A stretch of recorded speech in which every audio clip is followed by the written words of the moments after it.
So, tell me about the first day of the war. What were you doing? What was it like? What can you tell me about that day? Well, the war started in Belgium. I think it was May 10, and we didn't know the war started. We very early in the morning. It was a beautiful day, very sunny, and I woke up because I thought it was my alarm clock telling me to study for my exam on the invasion of the barbarous. Is that the way you said the barbarians in Europe? And instead it was the Germans who were invading us. It was the 10th of May, 1940, and we heard detonations, like bombs falling. And we went outside of the balcony. It was early in the morning of a beautiful day, and I said, well, maybe those are planes, you know, very often German planes are going over on their way to France. Because Belgium had declared its neutrality after World War I, and they thought, you know, they'd be safe because they were neutral. But my father was white as a sheet. He said, now the war has started. We're being invaded by the Germans. Everybody went on the balcony to see. It was a beautiful day. The sky was very blue. We just didn't know what it was. And of course, we understood very quickly afterwards that the Germans were bombing Brussels. I remember well. I used to play tennis, and I had a girlfriend and tennis partner called Marie. I said, well, the war has started. It means there's going to be no school, so I'm going to call Marie and see if she wants to go play tennis. my father said, you out of your mind. That's all that occurred to me, you know. No school today. Let's play tennis.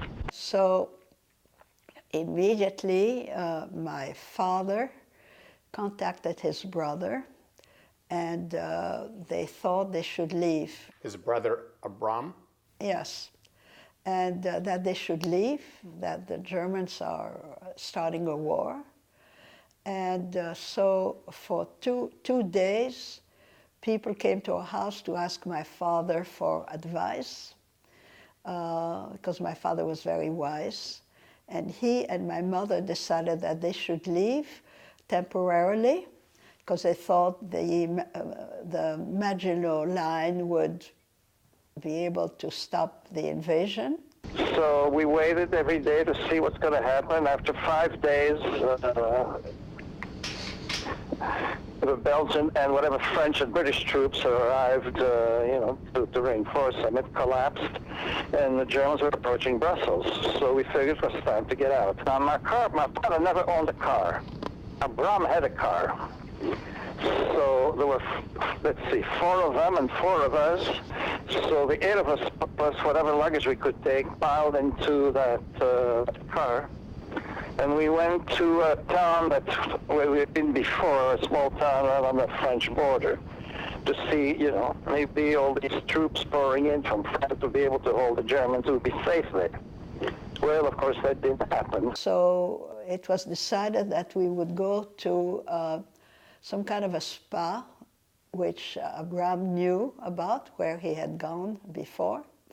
And it was in Belgium, at the border of France. It was called Bon Secours.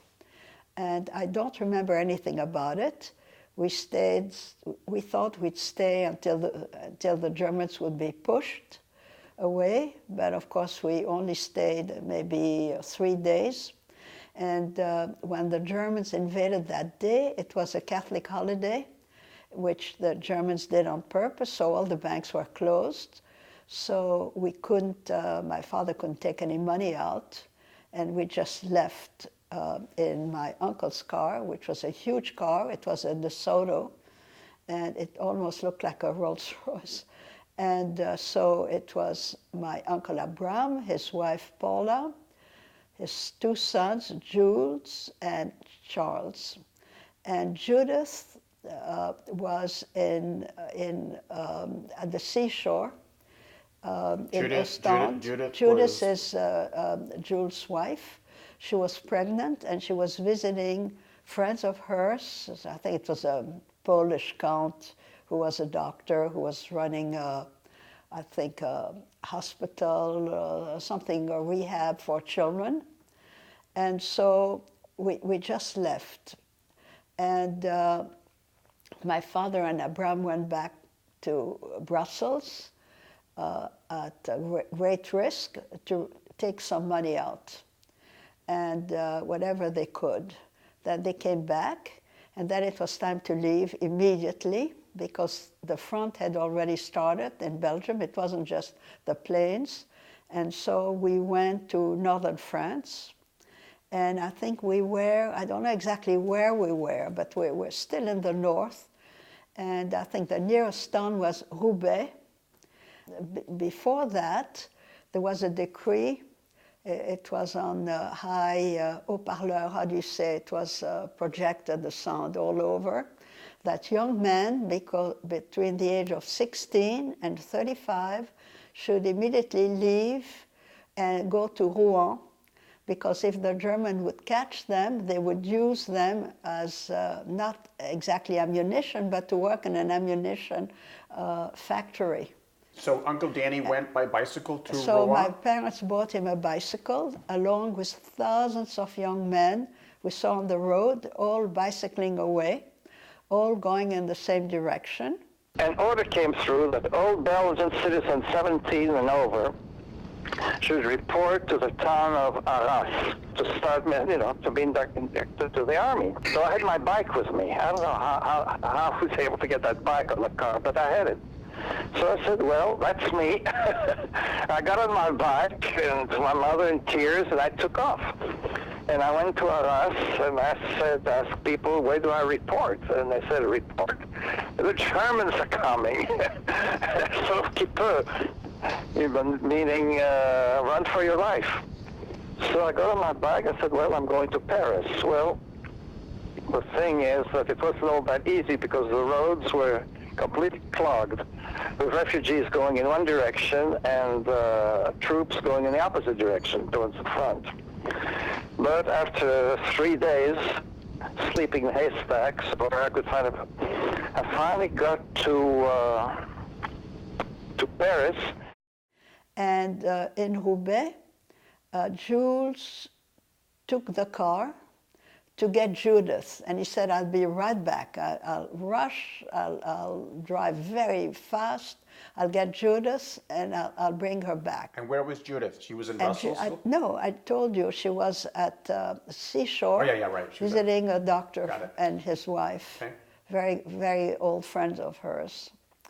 And so we were told, we were waiting in a cafe, a simple cafe, and the lady there said, the owner said, if the German come this way, it will be a massacre, the way it was in 1914, in the First War. And so we didn't have a car. And my uncle was very clever, and he found it was impossible to buy a car or a truck or anything. So he found somebody with a truck. And this was because Jules had taken off with his car. With the car, right. Yes. So you needed another car. Yes. Uh-huh. And Abraham did not like Judith. He never agreed to their wedding. So that was another little, it was a big nuisance. But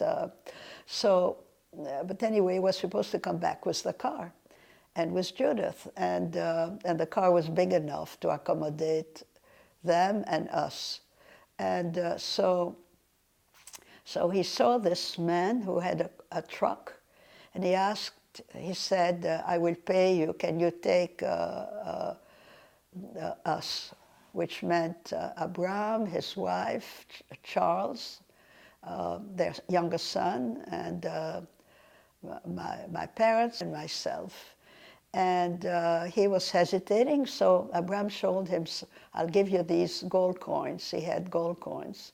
So the man immediately agreed and took us.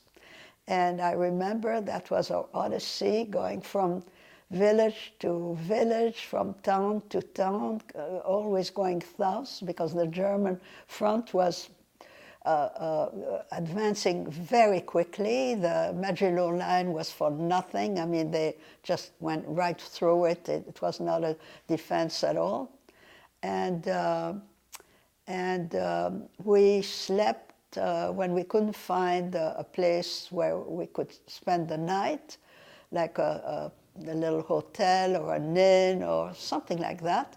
We slept on park benches or mostly on school benches.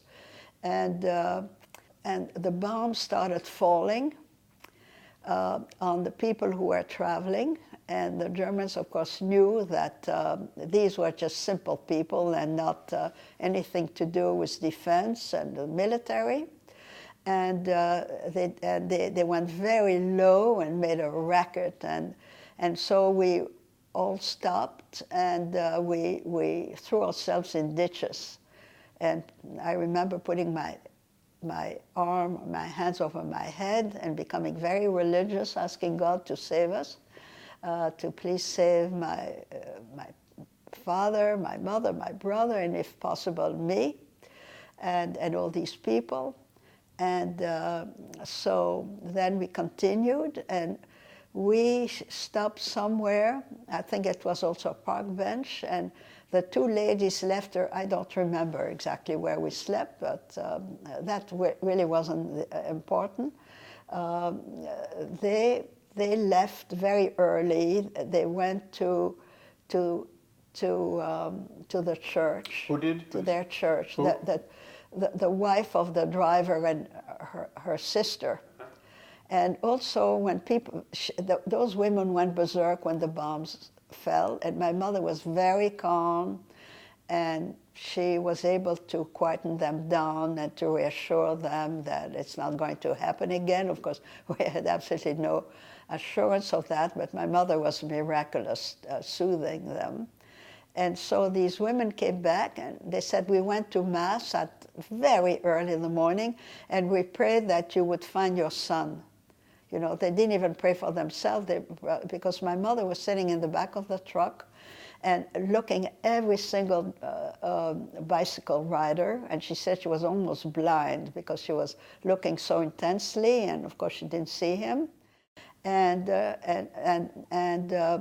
for some reason, they found out that, no, before that, I think, I forgot.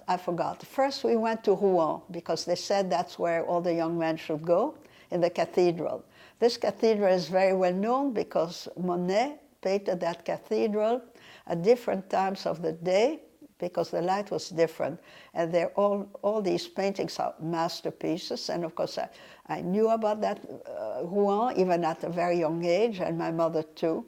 So my father went into the cathedral yelling, Daniel Schwartz, where are you?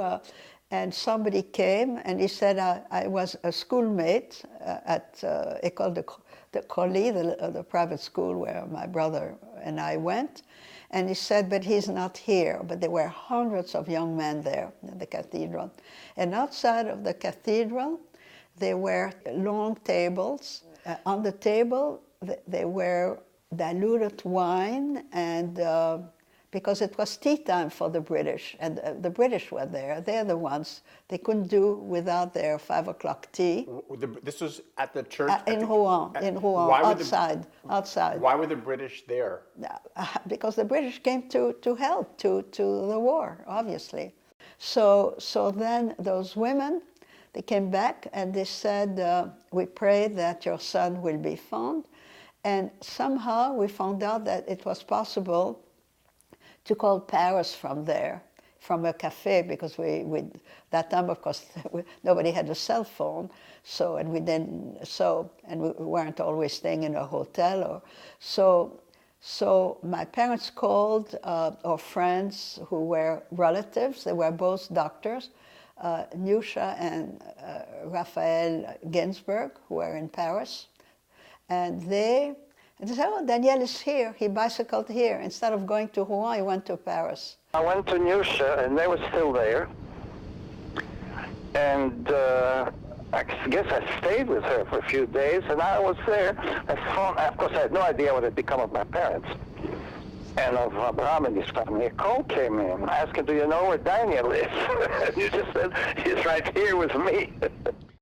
So they were cousins Jews. I think Uncle Danny told me he got to Rouen and said, I'm here to sign up.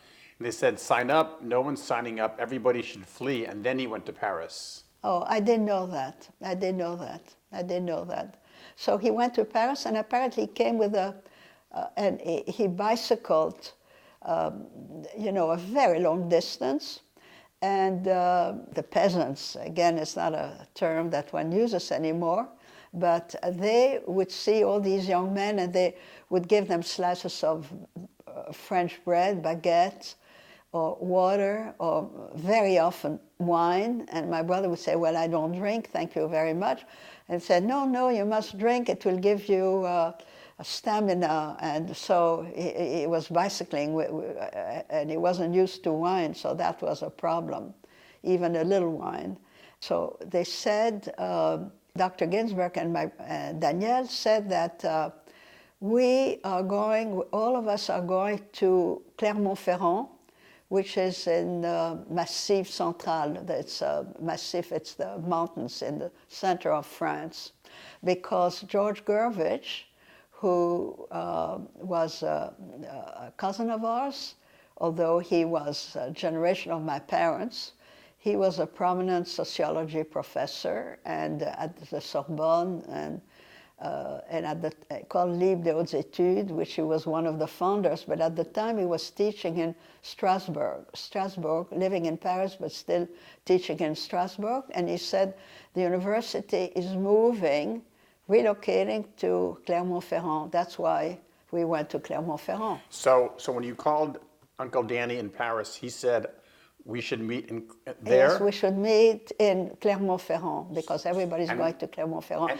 because we were further south by then. We weren't, Paris was more north. Do you remember where you were when you made that call? Oh, I don't remember at all. In the middle of nowhere, And so we drove to Clermont-Ferrand, and we thought we would spend the rest of the war there. And of course we didn't, because very shortly afterwards we had to move on, because the front was moving at a great rapidity towards the center and tried to occupy all of France. Then what happened? Then we went further south. We went to Bordeaux. And there my parents rented a beautiful little villa with clinging roses, do you say that? But there were a lot of fleas. And my mother, we wake up at night and we'd see my mother spraying with something called fly tox like this. And that was a big nuisance, even though it was a charming little place. And there's a sea there, the sea, and it goes very quickly, the tides, so you have to be very careful. So at night we heard a tremendous noise, and we looked up, and it was a squadron of planes. And my father said, "Oh, it's Britain coming to help out, so it's good. So we should go on. We should go to Bordeaux." We were near Bordeaux, sort of not quite a suburb, but it was a vacation place. And so we went to Bordeaux, and early in the morning, and because my father said we have to move on. And when we arrived, the city, Bordeaux, was totally still. Not a single person going to work. It was around 8 o'clock, probably in the morning, 7:30, no one. And all of a sudden, the, how do you call the alert? The siren. The siren went on, oh, like this. So we immediately rushed to enter into the first house, and we went to the cellar. And there, all the people from the building were staying, and they had spent the night there. Because apparently, they told us, "What? You just came here?" She said, "Pauvre malheureux" means poor, unfortunate people. You came to the worst place possible, because we had the worst, bombardment we ever had in Bordeaux. And actually it was the Germans and not the British, as my father thought. So it was the Germans. So of course we had to leave as soon as possible. And of course we didn't have a car. And we went to the station, railroad station, and the railroad station is like a greenhouse there, like Gare Saint-Lazare in Paris, which is all glass.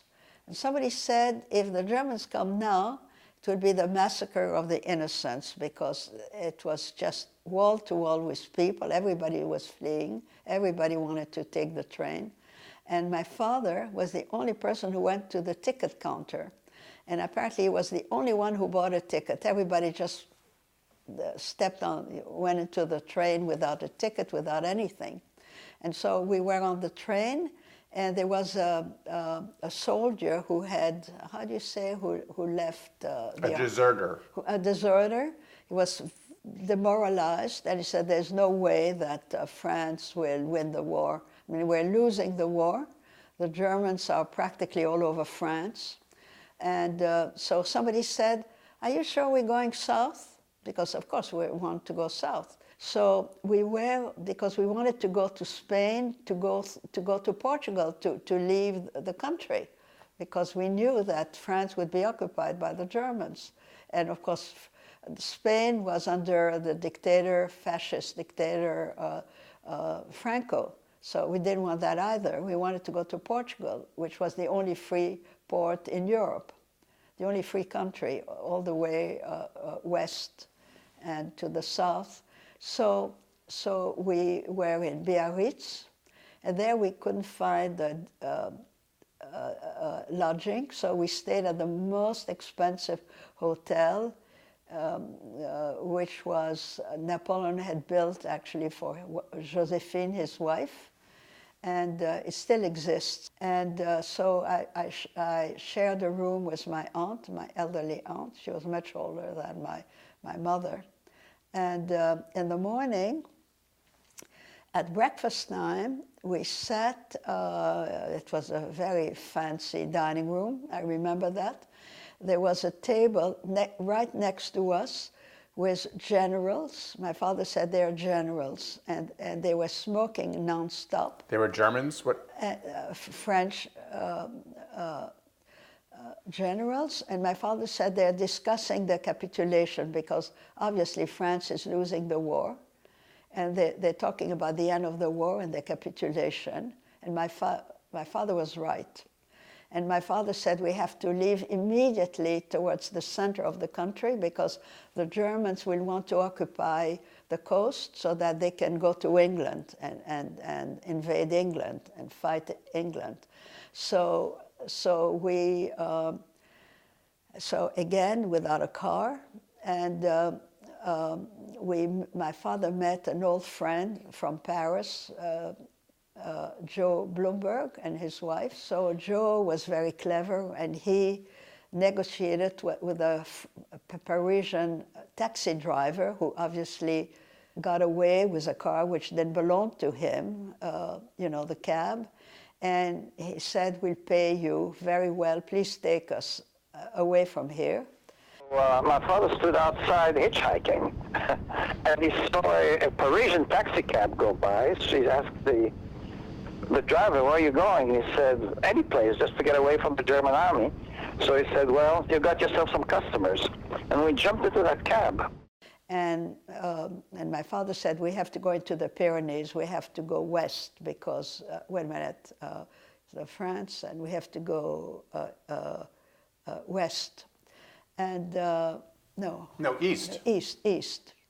And it was, so we left that fancy hotel, and it was raining like in the movies. I mean, buckets of water. I've never, ever since, even in the tropics, like in the Virgin Islands, I've never seen rain like that. It was unbelievable. So under those circumstances, we left, and we all got into the car.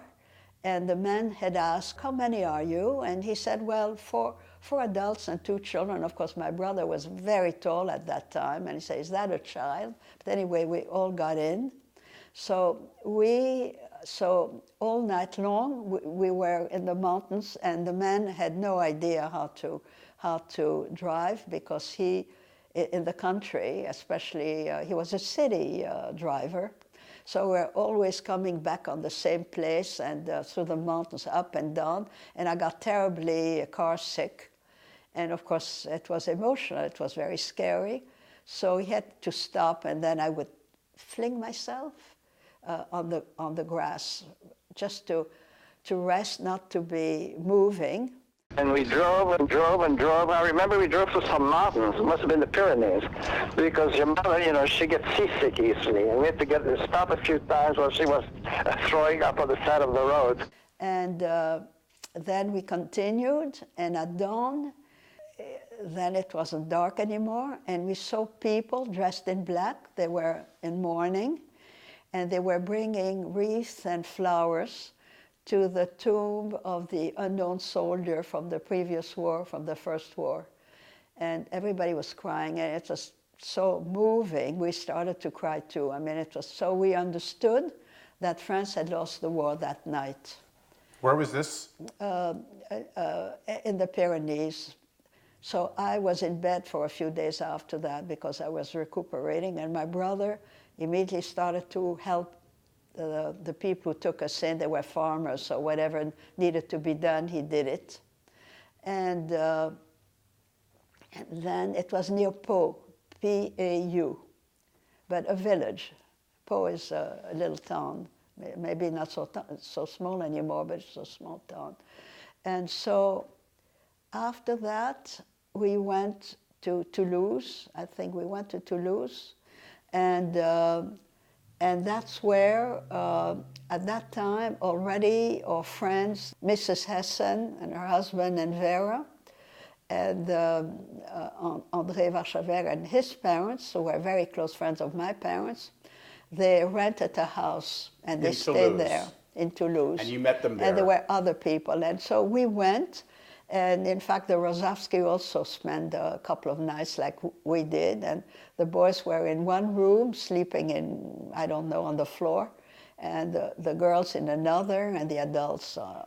So at some point, all these people were in Toulouse at once? In Toulouse, we were all in Toulouse. How long were you in Toulouse for around? I'm sorry? How long were you in Toulouse? About a day or two or three or a week? I don't remember. Maybe a couple of days, okay. A couple of nights. Now, Toulouse was an interesting place because it was sort of a, I don't know why, but it's sort of an ingathering place of the Russian Jewish Belgian community. So the first ones who arrived there rented a bigger house. And as people kept coming in, we kept piling into that house. So eventually, every room in that house was occupied by families that we knew from Brussels. So we stayed in Toulouse, and then of course the war ended, and France was divided to the occupied France and the non-occupied France, as called Vichy France, headed by Maréchal Pétain. So we were lucky to be in the part of France that was non-occupied, but that doesn't mean that it was, it was a good place to be by any means. So then the hunt for visas continued, and finally we obtained visas to Spain and Portugal.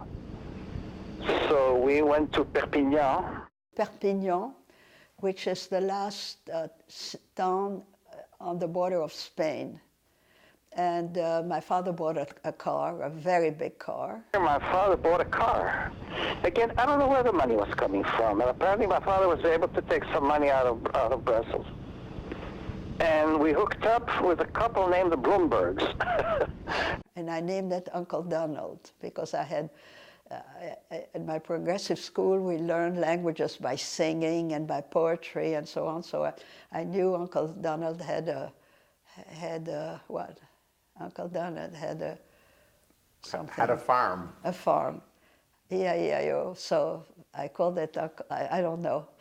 I mean, I was a child, so. So we crossed Spain diagonally, and we tried to do it as quickly as we could. And the roads were horrible because it was right after the Civil War. So the roads were totally deserted. Once in a while we'd see a village on a hill, on a mountain, and totally destroyed, but the church was intact. So we knew Franco did the job because, you know, the church, he left the church, but he killed the people. And it said, Arriba Franco the Conqueror. Arriba means hooray for hail Franco the Conqueror. And so we stopped first.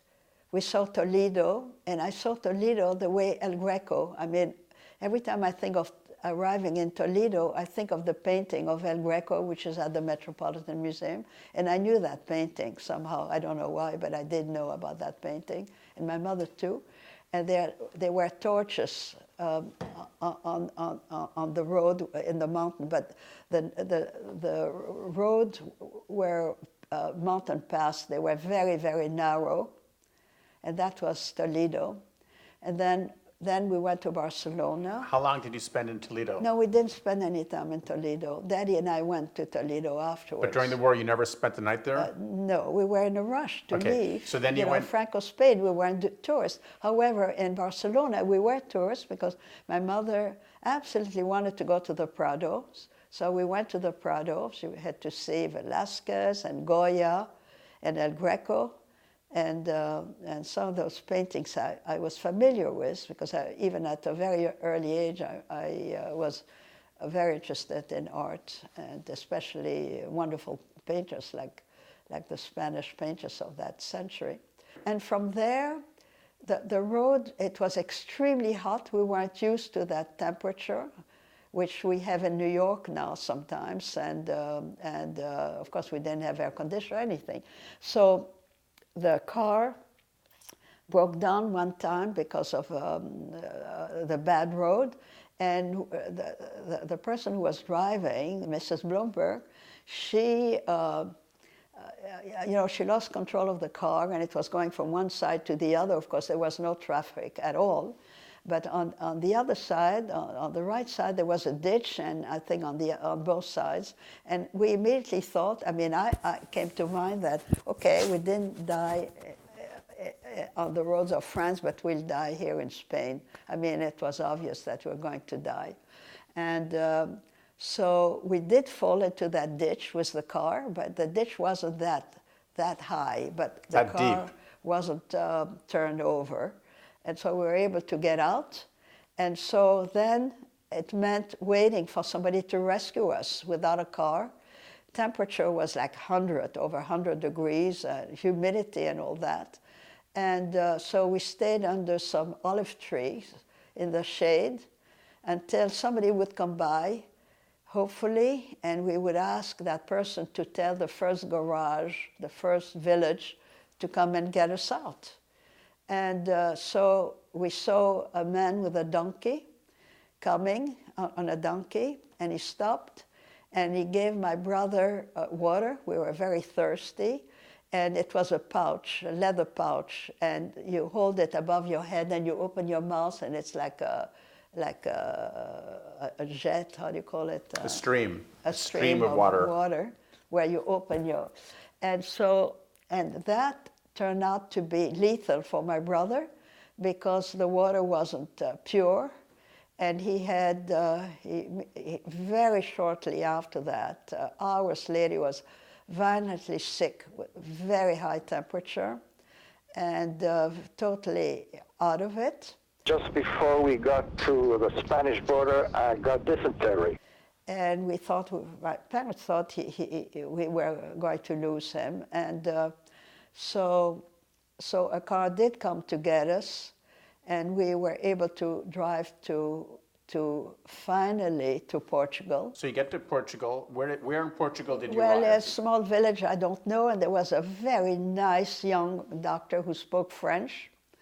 And he gave my brother, I don't know what medication, but my brother was able to continue the trip to Lisbon. We spent a couple of nights there, I believe. I don't remember the details, and it's not important. And in Lisbon, my parents rented a beautiful apartment in a beautiful section of Portugal. I don't know how they did it because we were refugees and we didn't know anything. You know, we still had to get to the United States, and it would be very costly to go by boat and all that.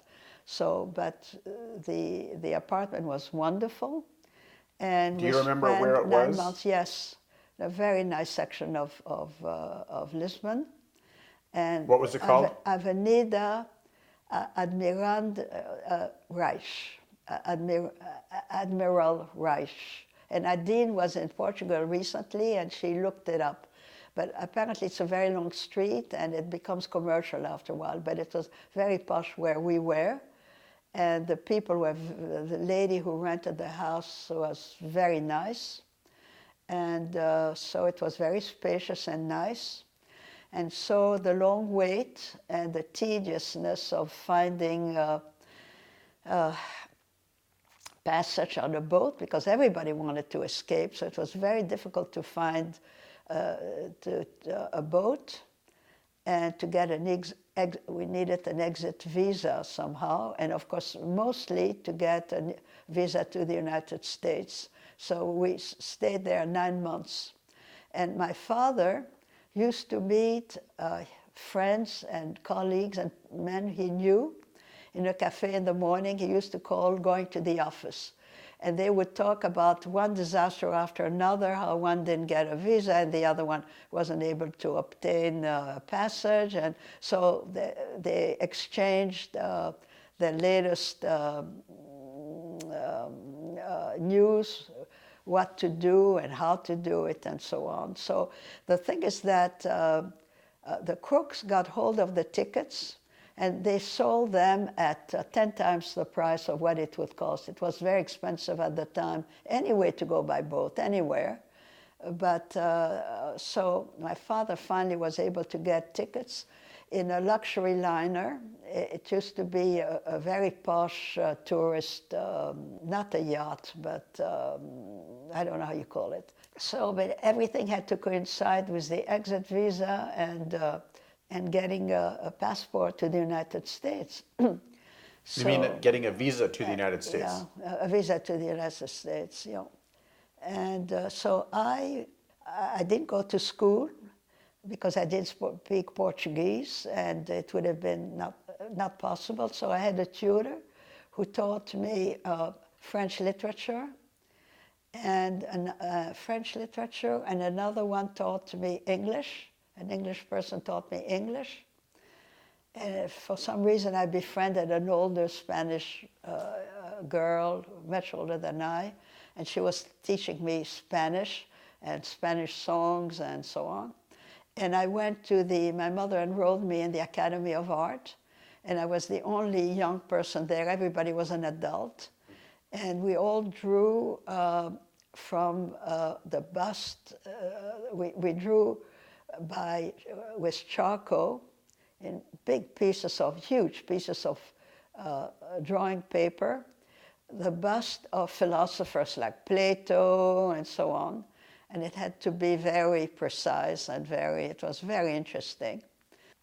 And we found the Portuguese people very nice. I mean, in general, the people that we came in contact with, very pleasant. How did your father finally get the visa to come to the United States? Because his partner, who was Dutch, he was Jewish, Dutch, Vandenberg. He always talked about Mr. Vandenberg, was very well off, and he was already in the United States, so he sent, that's how. That I found out much later. I never asked those questions. So you and your brother and your mother and your father got on the boat right. and all came to the United States. And my brother, my parents wanted him to leave as soon as possible because it was tedious to get out. And we were afraid that Mussolini would would make a pact with Salazar. Portugal was under a fascist dictator also. Not as bad as Franco, but so we thought between Hitler and Mussolini and Salazar, we didn't know what would happen. And I remember praying that the United States would get into the war to help us out. So did your brother leave earlier? So my brother left earlier. We went on an American boat, and he went on a Portuguese boat called Serpa Pinta. And when he got to New York, he had to go to Ellis Island because he was a young man, underage, traveling alone, and they thought it was suspicious. So Michael Abram had to come and get him out. And Abram had already been was in the United States because he was very well off and he had money in the bank in the United States. And he never gave the advice to my father to do the same. And so that's what happened. How much earlier did your brother leave from you? What? If you were in Portugal 9 months, how long was your brother in Portugal? Well, maybe 2 weeks or 3 weeks earlier. So he left 2 or 3 weeks earlier. Just as soon as he could leave, as soon as they found a ticket for him. Right. So he went by himself. Yeah. And the boat was luxurious, but I don't remember.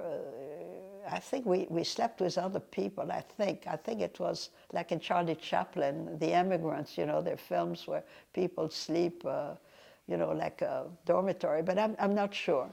But dining was very elegant, and there was only one class, which was first class, and we were sitting at the table next to Countess Bernadotte, whose husband was the first UN president or director. And she was at the table with the captain, and they were right next to us, so they would always greet us and so on. And you tell me the story about they served apple pie with ice cream? Oh, well, yes. So as a child, as a kid, I loved dessert. I still love dessert, and I'm not a kid anymore. But on the menu, there was pie à la mode. And I said, what's that? He said, well, it's pie and also ice cream. I said, oh, that's great. I'll have 2 desserts. So when the waiter brought the pie à la mode, I said, oh, how disgusting. The ice cream is melting all over the pie. They tried to economize the dishes so they don't have to wash them. Why couldn't it be in a coupe by itself? I didn't know about that. So.